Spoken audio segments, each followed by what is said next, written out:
आज से हम एक नया कोर्स सीरीज़ हम शुरू करेंगे और ये course basically Python for mathematics होगा।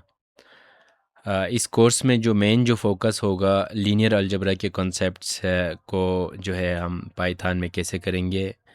क्योंकि ये जो कॉन्सेप्ट है लीनियर अलजेब्रा का डेटा साइंस, मशीन लर्निंग और एआई में बहुत यूज़ होता है। तो हम बहुत बेसिक से लेके चलेंगे।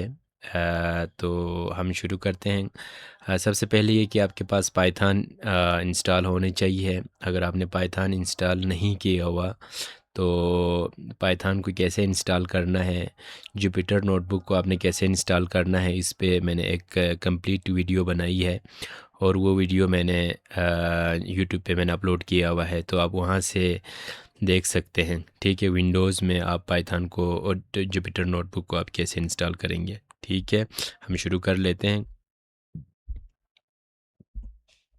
Command prompt. ठीक है, तो कमांड प्रॉम्प्ट पे फिर आप जिस फाइल में भी आप काम कर रहे हो तो उस फाइल में आपने जाना है, डी कॉलन लिखना है। ठीक है, फिर आपने पाइथन डैश एम नोटबुक, ठीक हो गया। तो ये फिर आपको जुपिटर नोटबुक पे लेके जाएगा। ठीक है, जहाँ पे हम जो है सारा काम करेंगे। तो ये जो है ना जुपिटर नोटबुक ओपन हुआ है, तो यहाँ से मैंने एक न्यू टैब ओपन कर दूँगा। ठीक है, और इसी न्यू टैब में जो है हम जो आज जो हम पढ़ेंगे बेसिकली जो मेन जो फोकस होगा नमपाई का होगा। ठीक है, नमपाई में वेक्टर ऑपरेशंस को हम डिस्कस करेंगे, यानी कि दो वेक्टर को कैसे ऐड या सब्ट्रैक्ट करना है, उसको हम डिस्कस करेंगे। और इसके अलावा जो है स्केलर मल्टीप्लिकेशन को भी हम देखेंगे। इसके अलावा जो है मैट्रिसेस को हम देखेंगे, मैट्रिक्स के शेप को हम कैसे देख सकते हैं उसको फिर हम देख लेंगे। और इसमें जो है एंड पे जो है हम जो कॉलम मैट्रिक्स के अंदर है वो बेसिकली लीनियर डिपेंडेंट है या इंडिपेंडेंट है उसको हम चेक करेंगे। ठीक हो गया, तो हम स्टार्ट करते हैं। हमारा जो पहला जो काम है, हम लेट सपोज एक जो है मैट्रिक्स वेक्टर ऑपरेशन से हम स्टार्ट कर लेते हैं। तो वेक्टर ऑपरेशन में हमारे पास जो भी वेक्टर आप लिखेंगे उसको आप जो है अरे के फॉर्म में लिखेंगे। तो सबसे पहले हमें नमपाई इंपोर्ट करना पड़ेगा। ठीक है, इंपोर्ट। अगर नमपाई आपके पास इंस्टॉल नहीं है तो आप जस्ट यहाँ पे कॉलन pip इंस्टॉल नमपाई आप इसको रन करेंगे तो फिर ये आपके पास इंस्टॉल हो जाएगा। ठीक है, मैंने ऑलरेडी किया हुआ है, तो जो है ऑलरेडी मैंने इसको इंस्टॉल किया हुआ है। ठीक है, तो मुझे करने की ज़रूरत नहीं है। ठीक है, मैं जस्ट इसको इंपोर्ट कर दूंगा। ठीक है, इंपोर्ट numpy एज np। ठीक है, और अरे में लिखूँगा दो वेक्टर्स को मैं कैसे ऐड करना है वो मैं यहाँ पे बताना चाह रहा हूँ। तो u is equal to n p dot array, array को आप स्मॉल ब्रैकेट में लिखेंगे। ठीक है, तो ये आपके पास एक अरे आ गया, 1 एंड 2 एंड 3। ठीक हो गया, तो ये एक अरे आपके पास आ गया। इसको मैं रन करता हूँ। अगर आप इसको देखना चाहें तो प्रिंट कर दें। ठीक है, प्रिंट आप इसको करें, प्रिंट में आप यू लिखें तो भी ये आपके पास रन होगा। अगर आप सिंपल आप यू लिखें जो है शिफ्ट इंटर मारें डायरेक्ट, तो ये भी आपके पास रन होगा। यहाँ से भी आप इसको रन कर सकते हैं। ठीक है, एक दूसरा अरे हम लिख देते हैं, v is equal to n p dot array जो होगा सेकंड अरे में लिख देता हूँ 1 2 एंड 3। ठीक हो गया, तो ये मेरे पास सेकंड अरे आ गया। ठीक है, इसको भी अगर आप देखना चाहें तो इसको आप रन कर दें तो ये सेकंड अरे आपके पास आ गया। अब इन दोनों अरे को, यानी कि बेसिकली ये दो वेक्टर हैं। ठीक है, R3 में है, तीन कंपोनेंट है, R3 में है। अगर इन दोनों वेक्टर को आपने ऐड करना है तो वो कैसे करेंगे। ठीक है, आप u प्लस वी भी करें तो भी डायरेक्ट ये ऐड होगा। मैं इसको जो है प्रिंट लिख देता हूँ। ठीक है, इन्वर्टेड कॉमर्स के अंदर जो भी मैं लिखूँगा वो जस्ट आपको डिस्प्ले होगा। ठीक है, उसका आपके रिज़ल्ट के ऊपर कोई फ़र्क नहीं पड़ेगा। u plus v is equal to ये नज़र आ जाए मुझे। ठीक है, आउटपुट में तो यहाँ पे मैं जो लिखूँगा ऑपरेशन करूँगा ये ऑपरेशन यहाँ पे होगा। ठीक, u प्लस वी। ठीक हो गया, अब मैं इसको कर दूँ तो ये u प्लस वी आपको इसका आउटपुट आपको दिखाई दे रहा है। ठीक है, हमने दो वेक्टर ले लिया R3 से और इन दोनों वेक्टर को हमने ऐड किया तो इसके जो रिजल्टेंट वेक्टर है बेसिकली हमारे पास ये आ गया। ठीक है, या अरे बेसिकली आपके पास वन डायमेंशनल होता है। ठीक है, तो ये आप ऐड इसी सिमिलरली आप इसको सब्ट्रैक्ट भी कर सकते हैं। ठीक है, और सिमिलरली हम किसी स्केलर को मल्टीप्लाई भी कर सकते हैं। लाइक फॉर एग्जांपल मैं स्केलर मल्टीप्लाई कर दूं, प्रिंट एक स्केलर लेता हूँ, टू टू को मैं यू से मल्टीप्लाई कर देता हूँ, जमा 3 को मैं वी से मल्टीप्लाई कर देता हूँ। ठीक है, तो ये फिर आपके पास रिज़ल्ट आएगा। अगर आप इसको और अच्छे अंदाज में लिखना चाहें तो फिर आप इसको ऐसे भी लिख सकते हैं, प्रिंट आ गया। ठीक है, प्रिंट आपके पास स्टेरिक जो है इन्वर्टेड कॉमास में आपने लिखा टू स्टेरिक यू, या सिर्फ टू यू लिखें। ठीक है, two u plus 3v is equal to comma. ठीक है, u sorry 3 asterisk u. ठीक है, आपको स्टेरिक लिखना पड़ेगा मल्टीप्लिकेशन के लिए, और 3 स्टेरिक के वी। ठीक है, तो ये फिर आपके पास रिज़ल्ट आ जाएगा।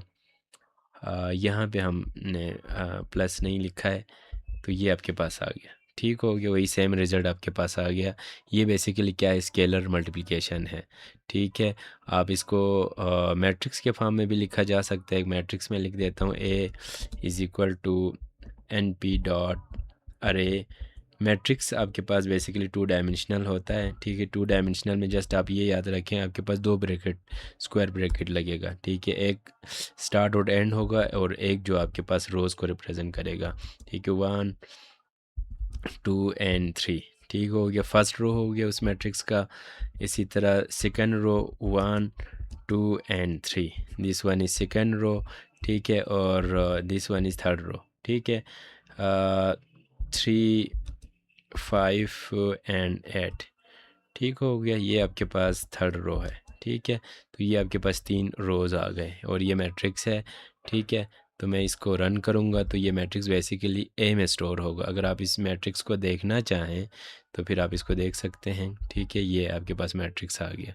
ठीक है, 2 डायमेंशनल अरे है। ठीक है, और अब इस मैट्रिक्स को आप किसी वेक्टर के साथ मल्टीप्लाई करना चाहें, लाइक मैं लेट सपोज एक वेक्टर लिख देता हूँ, अगेन एक्स कर देता हूँ। ठीक है, x is equal to n p dot array array होगा। यहाँ पे मैं 1 0 -1 लिख देता हूँ। ठीक है, तो ये हमारे पास एक अरे आ गया।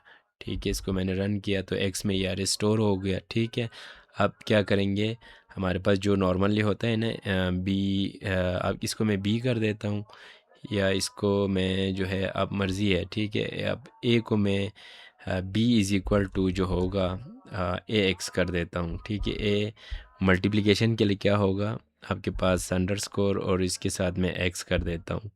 ठीक हो गया, तो ये फिर मेरे पास इसकी रिज़ल्ट जो है वो यहाँ पे आपके पास आ जाएगा। ठीक है, ये बेसिकली आपके पास आ गया, यानी कि किसी भी मैट्रिक्स को हमने ये वेक्टर इनपुट दिया तो ये बेसिकली, क्योंकि ये 1 डायमेंशनल अरे था इसलिए आपके पास रिज़ल्ट भी आपके पास अरे के फॉर्म में आ गया। ठीक हो गया, तो ये बेसिकली आपके पास क्या है, लीनियर कम्बिनेशन ही है। ठीक है, दिस 1 इंटू फर्स्ट कॉलम। ठीक है, 0 into second column, -1 into -1 into third column, फिर इन तीनों को आप कंपोनेंट वाइज ऐड करेंगे तो ये आपके पास ये रिज़ल्ट आपके पास आ जाएगा। ठीक है, सिमिलरली आप इस मैट्रिक्स के डायमेंशन को भी चेक कर सकते हैं। ठीक है, लेट सपोज इस मैट्रिक्स का रोज़ कितने हैं, कॉलम कितने हैं, अगर मैं इसको देखना चाहूँ, ए डॉट शेप आप लिखें। ठीक है, शेप करेंगे तो ये आपको number of rows and columns बताएगा। ठीक है, अगर आप एक्सप्लिसिटली देखना चाहें ए में जो है नंबर ऑफ़ रोज़ कितने हैं, ए को आप यूँ लिख सकते हैं, number of rows is equal to shape आ गया। ठीक है, तो ये बेसिकली आपके पास शेप के लिए आपने 0 लिखना है। ठीक है, 0 लिखेंगे तो आपके नंबर ऑफ़ रोज़ आएगा। ठीक है, अगर आप 1 लिखेंगे तो आपके पास नंबर ऑफ़ कॉलम आ जाएगा। ठीक है, नंबर ऑफ़ रोज़, ठीक है। रोज़, नंबर ऑफ़ रोज़, ठीक हो गया। तो इसको मैं अगेन एक दफ़ा रन कर लेता हूँ, तो ये आपके पास रोज़ ट्री आ गया। सिमिलरली आप नंबर ऑफ़ कॉलम के लिए क्या करेंगे, ज़ीरो की जगह पे आप 1 लिखेंगे, ठीक है। नंबर ऑफ़ कॉलम्स जो होगा ज़ीरो की जगह पे आप 1 करेंगे तो नंबर ऑफ़ कॉलम्स आपको बताएगा, ठीक हो गया। नंबर ऑफ़ कॉलम्स, ठीक है। तो ये आपके पास नंबर ऑफ़ कॉलम्स भी बताएगा, ठीक है। आप इसको चेक भी कर सकते हैं कि नंबर ऑफ़ कितने लीनियर इंडिपेंडेंट आपके पास कॉलम मौजूद है इस मैट्रिक्स में, ठीक है। इस मैट्रिक्स में कितने जो 3 कॉलम है, क्या ये तीनों कॉलम लीनियर इंडिपेंडेंट है या नहीं है, ठीक है। इसको चेक करने के लिए अभी हम एक कंडीशनल स्टेटमेंट लिखते हैं। इफ़ इसके लिए हमें रैंक भी देखना पड़ेगा। पहले हम इसको रैंक देख लेते हैं, ठीक है। इस मैट्रिक्स का रैंक कैसे फाइंड कर लेंगे, मैट्रिक्स से matrix rank is equal to n p dot lin algebra dot matrix से रैंक, किसका हम रैंक निकाल रहे हैं, ए मैट्रिक्स का, ठीक है। ए मैट्रिक्स रैंक का मतलब ये है कि रैंक बेसिकली आपके पास नंबर ऑफ़ इंडिपेंडेंट कॉलम्स को बता रहा होगा, ठीक है। तो ये हमारे पास रैंक बताएगा, ठीक है। अनमैच लिखा हुआ है मैट्रिक्स, हाँ यहाँ पे मैंने ये लिखा है, ठीक है। तो ये मैट्रिक्स रैंक अगर आप देखना चाहें तो इस मैट्रिक्स के में कितने कॉलम जो है लीनियर इंडिपेंडेंट है, तो ये बेसिकली आपको ये बताएगा। यानी कि 2 कॉलम इस मैट्रिक्स में बेसिकली 3 कॉलम्स हैं, ठीक है। और उसमें से जो है 2 कॉलम्स लीनियर इंडिपेंडेंट है, एक कॉलम है वो लीनियर इंडिपेंडेंट है। यानी कि एक कॉलम अगर आप यहाँ पे देखें तो ये जो कॉलम है बेसिकली 1 पहला और दूसरा कॉलम को मैं ऐड करूँ तो मुझे ये तीसरा कॉलम आ रहा है, ठीक है। तो यानी कि इसकी लीनियर कम्बिनेशन में है, ठीक है। अब अगर आप इसको एक कंडीशनल स्टेटमेंट के थ्रू भी आप इसको चेक कर सकते हैं। इफ़ मैट्रिक्स से rank is equal to number of columns, अगर मैट्रिक्स की रैंक नंबर ऑफ़ कॉलम्स की इक्वल आ जाए तो फिर जो है फिर प्रिंट करें, रिज़ल्ट में इन्वर्टेड कॉमास में लिखें, ठीक है। रिज़ल्ट द कॉलम्स और लीनियरली इंडिपेंडेंट, ठीक है, इंडिपेंडेंट, ठीक हो गया। एल्स क्या होगा, एल्स प्रिंट इन्वर्टेड कॉमर्स के अंदर अगेन रिज़ल्ट दी कॉलम्स और लीनियरली डिपेंडेंट, ठीक हो गया, डिपेंडेंट होगा, ठीक है। तो इसको फिर मैं अगर रन कर दूं तो हमारे केस में ये बता रहा है कि ये कॉलम्स आर लीनियरली डिपेंडेंट, क्योंकि इसलिए कि क्यों रैंक जो है नंबर ऑफ़ कॉलम से लेस है, ठीक है। नंबर ऑफ़ कॉलम हमारे पास 3 है, रैंक आपके पास 2 आ रहा है। तो अगर ऐसा आए तो फिर वो जो कॉलम्स है, ये 3 जो वेक्टर्स हैं 1 1 3 है, 2 2 5 है, 3 3 8 है, ये तीनों वेक्टर लीनियरली डिपेंडेंट है, ठीक है। अगर लेट सपोज़ मैं यहाँ पे इस 2 की जगह पे इस 2 की जगह पे मैं 4 कर दूँ, फिर मैं चेक करता हूँ, ठीक है। इसको रन कर दिया, इसको रन कर दिया, इसको रन किया, इसको रन किया, इसको रन किया, ends number of column, number of rows and यहाँ से आपको पता लगेगा, ठीक है। अब आपके पास रैंक 3 आ गया, ठीक है। रैंक नंबर ऑफ़ कॉलम्स की इक्वल आ गया, तो इसका मतलब क्या होगा, the columns are linearly independent होगा, ठीक है। अगर आप देखें तो क्या है, the columns are linearly independent है, ठीक है। तो बाकी चीज़ें हम नेक्स्ट में डिस्कस करेंगे। अगर आपको वीडियो कंटेंट पसंद आए तो फिर ज़रूर इसको लाइक, सब्सक्राइब और शेयर कर लें, ठीक है। Thank you.